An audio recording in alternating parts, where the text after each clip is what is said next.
chefs d'État de l'AES, camarades membres des différents gouvernements de l'AES, chers participants donc au premier sommet des chefs d'État de l'AES, bonjour.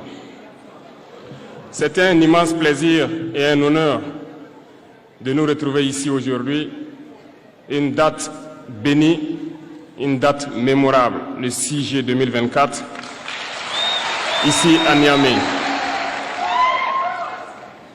Avant tout propos, rendons grâce à Dieu qui a permis donc que ce jour soit. Nous lui disons merci pour tout ce qu'il a pu faire pour nous jusqu'à aujourd'hui et tout ce qu'il fera pour le peuple de l'AES. Permettez-moi également de rendre hommage au peuple nigérien. Ce peuple qui a tant souffert depuis l'avènement du CNSP et qui continue de rester debout. Merci aux Nigériens qui nous ont réservé un accueil chaleureux hier lorsque nous avons foulé le sol de notre patrie ici. Vous êtes plus que des amis, vous êtes plus que des voisins, vous êtes nos frères, vous êtes nos sœurs. Parce que la fraternité va au-delà de l'amitié ou du voisinage. Nous avons le même sang qui coule dans nos veines.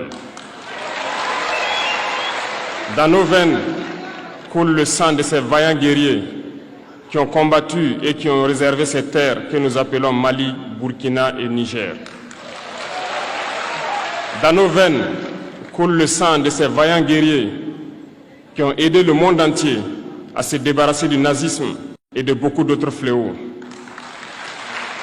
Dans nos veines coule le sang de ces vaillants guerriers qui ont été déportés d'Afrique vers l'Europe, l'Amérique, l'Asie ou je ne sais encore, et qui ont contribué à construire ces États pendant l'esclavage.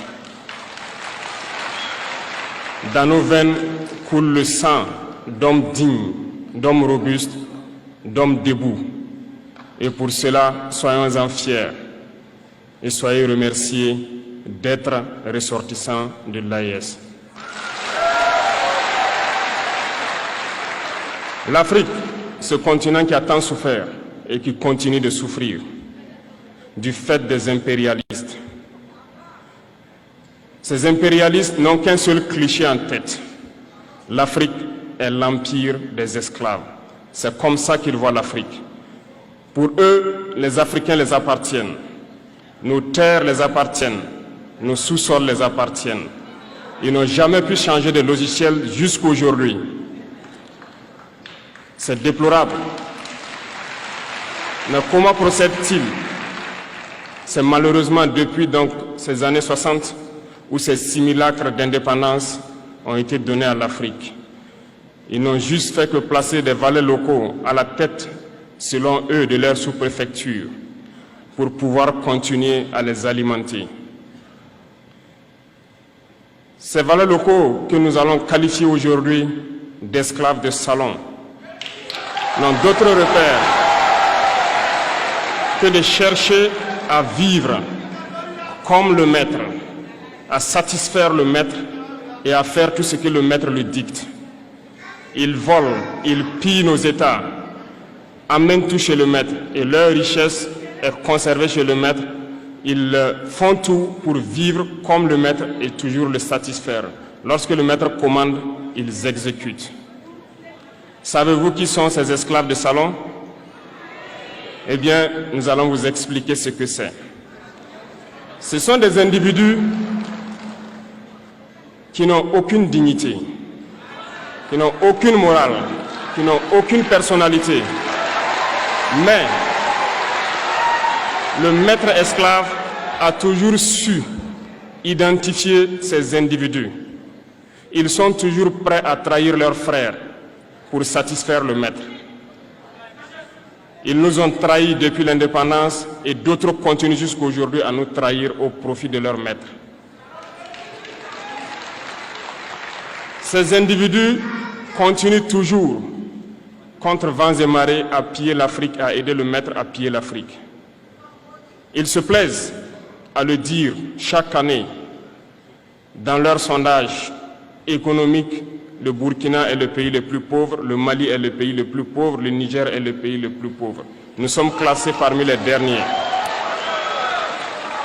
Très bien, si nous sommes aussi pauvres qu'ils le disent, mais quand est venu le moment de prendre nos responsabilités, nous avons demandé à ces maîtres de quitter les lieux. Pourquoi ne veulent-ils pas partir? Lorsque nous prenons le cas du Niger, depuis plus de 40 ans, certains pays exploitent l'uranium pour produire de l'énergie chez eux. D'Ottawa jusqu'à Paris, les rues sont illuminées, c'est la lumière. Mais au Niger, c'est l'obscurité qui nous est servie. Lorsque vous partez dans nos États, nos sols sont troués de toutes parts pour rechercher les métaux précieux tels que l'or. Mais souvent, il n'y a même pas la moindre route accessible pour atteindre les zones où ils exploitent l'or, encore moins certains services sociaux de base. Voilà pourquoi nous avons décidé de nous révolter et de prendre le destin de nos pays en main. Il y a bien d'autres exemples. Mais lorsque nous avons décidé ainsi, eh bien, nous avons été approchés par certains esclaves de salon pour nous passer le message de leur maître. Parce qu'ils avaient créé cette sorte de chaîne polymère qui se relève à la tête de nos États pour les servir. Et nous sommes venus briser la chaîne. Et c'est inconcevable pour eux. Ils nous ont donc approchés et ils nous ont demandé de rentrer dans les rangs pour faire partir de l'élite qui doit diriger l'Afrique, parce qu'ils ont une élite formée et formatée qui doivent suivre, qui sont incrustés dans cette chaîne-là. Nous avons refusé de rentrer dans leur rang. Et dès lors, les hostilités ont commencé. Et ils ont fait fourvoyer dans nos zones plusieurs mercenaires, des formateurs. Les agents sont descendus dans le Sahel pour espérer mener des attaques barbares, lâches contre nos populations, espérer les révolter. En plus de ces attaques sur le terrain, les attaques communicationnelles, la manipulation, la désinformation battent son plein dans leur rang. Mais les peuples du Sahel ont compris et plus jamais on ne pourra les manipuler. Ils savent d'où ils viennent, ils savent ce qu'ils font et ils savent où ils partent.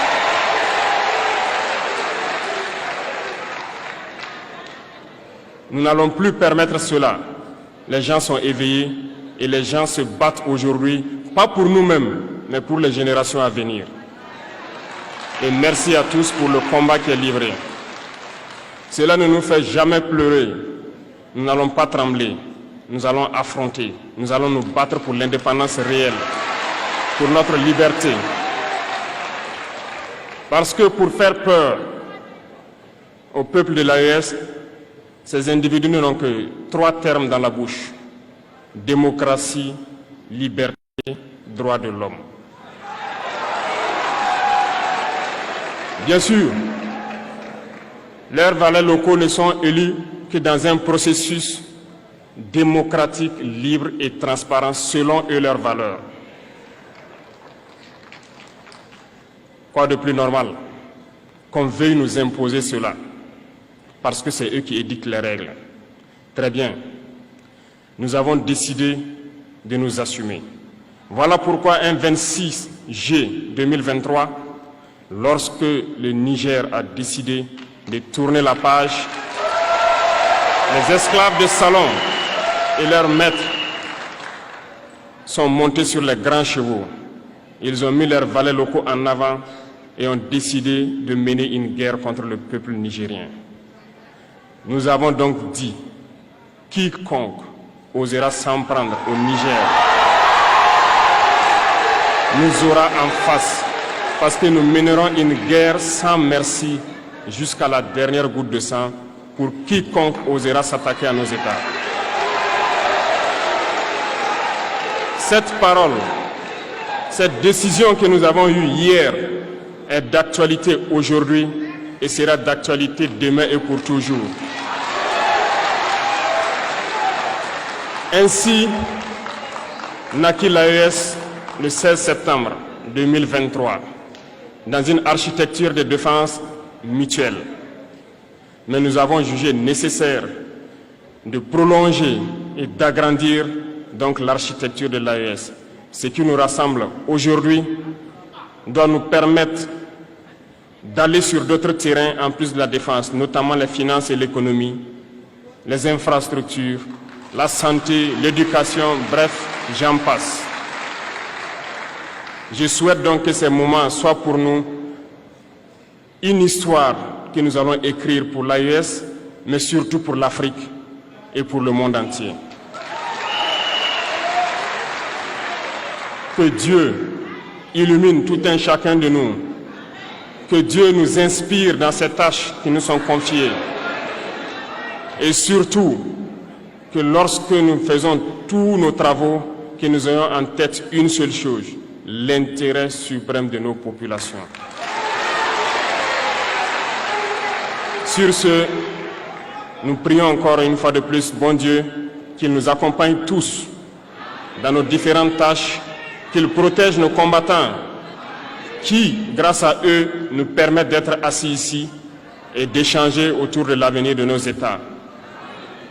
Soyez donc remerciés une fois de plus, peuple nigérien.